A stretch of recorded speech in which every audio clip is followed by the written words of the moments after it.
Welcome viewers, welcome to my channel আহারে বাহারে।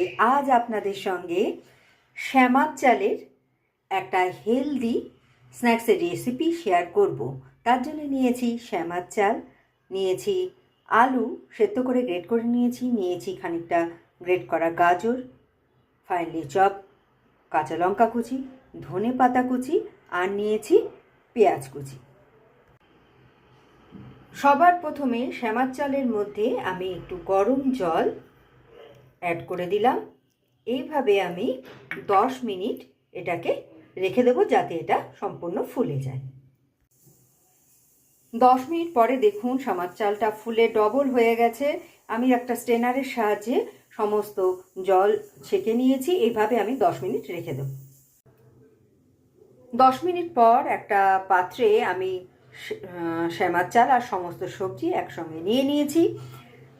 স্ন্যাক্সটাকে tasty আর healthy করার জন্যে এর মধ্যে আর কিছু জিনিস আমি অ্যাড করব। তার মধ্যে নিয়েছি একটু গ্রেট করা আদা, রসুন, নুন, ভাজা ধনে ক্রাশ করা, একটু চিনি, আর নিয়েছি একটু চিনে বাদাম একটু ছোট টুকরো করে ভেঙে নিয়েছি, আর নিয়েছি গোলমরিচ গুঁড়ো, আর এটা বাইন্ডিংয়ের জন্যে নিয়েছি একটু চালের গুঁড়ো। এবার সব কিছু একসঙ্গে আমি মিশিয়ে নেব।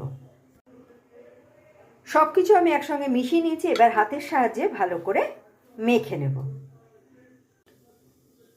দেখুন সব কিছু আমি একসঙ্গে মেখে নিয়েছি। এবার হাতে খানিকটা তেল মাখিয়ে নিয়েছি। এটার থেকে ছোট ছোট করে খানিকটা নিয়ে বলের আকারে আমি গড়ে নেব।